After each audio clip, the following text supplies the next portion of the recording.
Nous tenons le Père est omniprésent, Jérémie 23, verset 24. Le Fils est omniprésent, Matthieu 28, verset 20. Le Saint-Esprit est omniprésent, Psaume 139, verset 7. Nous pourrons aller dans la création. Le Père est le créateur. Le Père est le créateur, d'après Genèse 1er. Le Père est le créateur.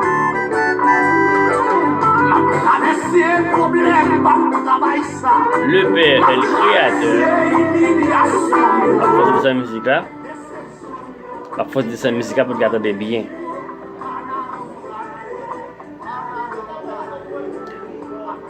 Le Père est le créateur. D'après Genèse 1er, verset 1er. Le Fils est le créateur. Jean 1er, verset 3. Colossiens 1, verset 20. Le Saint-Esprit est aussi le créateur d'après Job 33, verset 4. On va le reprendre pour nous. Le Père est le créateur. Genèse 1, verset 1er. Le Fils est le créateur. Jean 1er, verset 3. Colossiens 1er, verset 20. Le Saint-Esprit est aussi le créateur. Job 33, verset 4. Nous dans la Trinité, ou même qui connaît la divinité, je connais et à soya après tu études ça, je connais ça pour le faire parce que et ou même qui dit yo pas même bagaille, je connais ça pour le faire parce que moi même pas venir avec une idée philosophique. Et je ne pas pourtant pile détail, je ne pas détailler d'après moi-même, selon moi, ce que je pense, je ne pas faire parce que si je ne dois pas faire tout ça, ça va prendre trop de temps. Je préfère venir avec des références bibliques pour être capable de prouver ça m'a dit. Je n'ai pas besoin de trop de détails dans ça. Je pas besoin de détails. Je préfère venir avec des références bibliques pour me prouver que ça m'a dit, c'est en vérité. Ou même qui te croit dans la divinité, bah connaît. Ou même qui te croit tout sur il y a un seul Dieu, bah connaît. Mais ou même qui te croit tout dans la Trinité, le Père, le Fils et l'Esprit, je pense que ça la courir pour le faire plus de fois.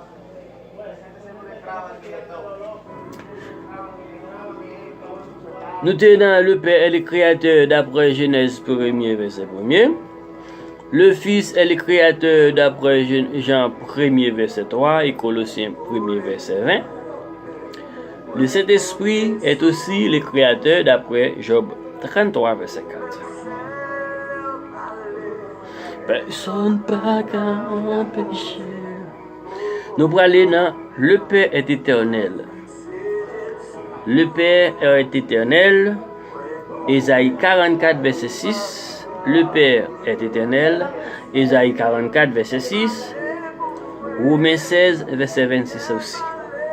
Le Fils est éternel d'après Michée 5, verset 2 à 3. Et Apocalypse 1er, verset 17. Le Saint-Esprit est aussi éternel d'après Hébreux 9, verset 14. Nous allons aller. Le Père est Jéhovah. D'après Deutéronome 6, verset 4, le Père est Jéhovah. D'après Deutéronome 6, verset 4, le Fils est Jéhovah.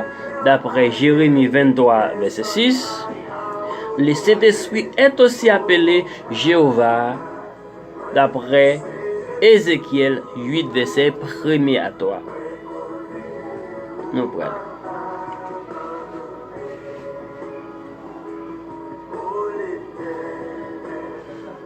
Compter sous ou même celle au palais, personne pas qu'à emporter au-delà. Compter j'aime sous.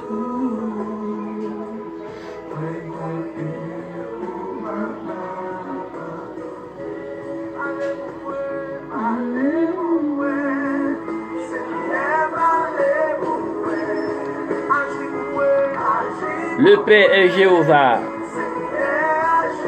Deutéronome 6, verset 4. Le Fils est Jéhovah. Jérémie 23, verset 6.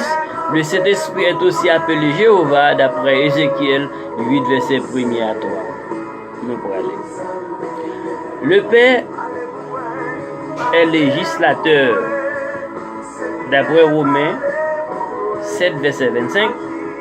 Le Fils est législateur, Galates 6, verset 2. Le Saint-Esprit est aussi législateur, Romains 8, verset 2. Jacques 4, verset 12.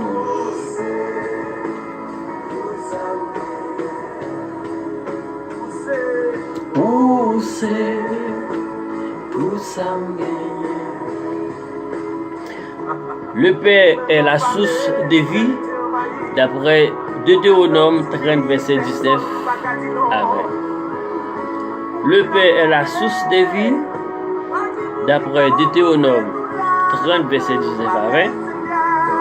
Le Fils est la source de vie, Colossiens 3, verset 4.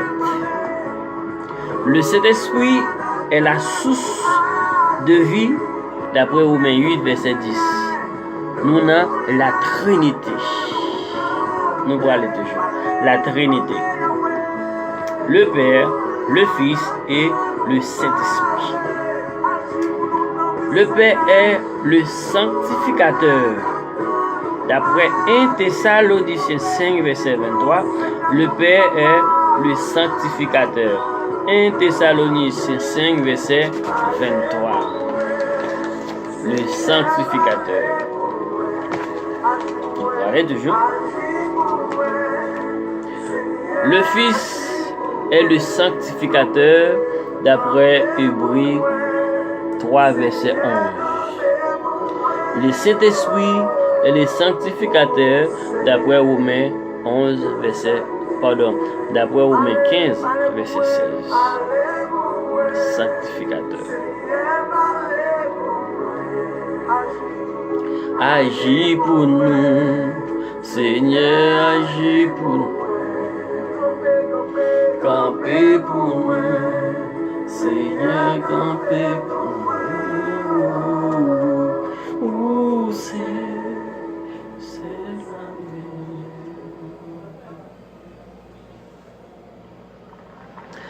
Pas oublier, nous dans la Trinité avec vous. Le Père, le Fils et le Saint-Esprit. Le Père est juste, saint et vrai. Le Père est juste, saint et vrai. D'après Jean 7, verset 28, Jean 17, verset 11. Le Fils est juste, saint et vrai. D'après Jean 14, verset 6. Le Saint-Esprit est aussi juste, saint et vrai. D'après Jean 14, verset 26. Et Jean 16, verset 13 aussi.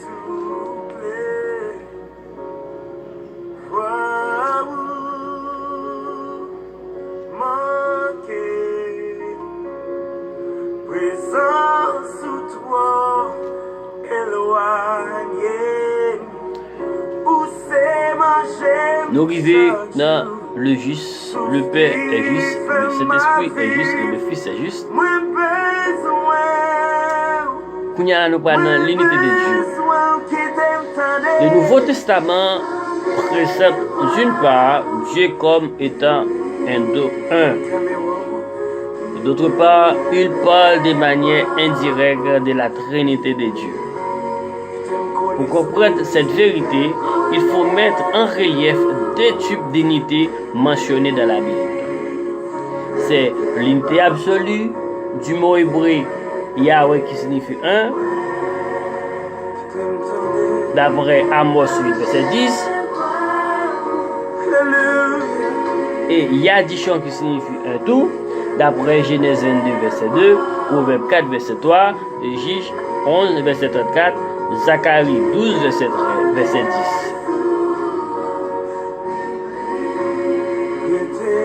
L'unité du mot hébreu qui c'est Shad, qui signifie un, Deutéronome 6, verset 4.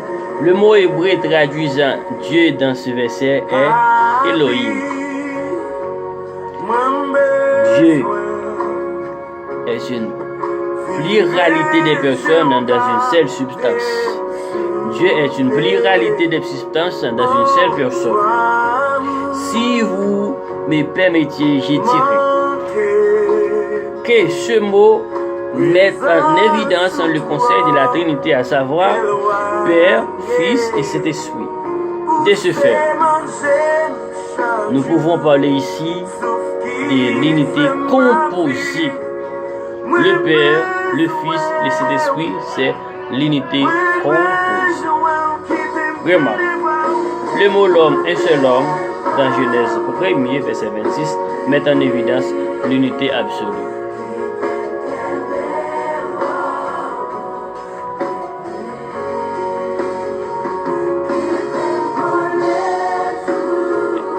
Nous prenons plus devant et nous venons avec un pile de remarques, avec un pile de références pour nous montrer que la Trinité est bien existée. Le Père, le Fils et le Saint-Esprit seront seuls. Parce que vous avez même pour la balance là. Mais vous voyez, quand il a dit dans la Genèse 2, verset 24, que l'homme et la femme deviendront une seule chair, le terme une seule chair exprime une unité composée parce qu'il met en relief la combinaison de deux personnes. À noter.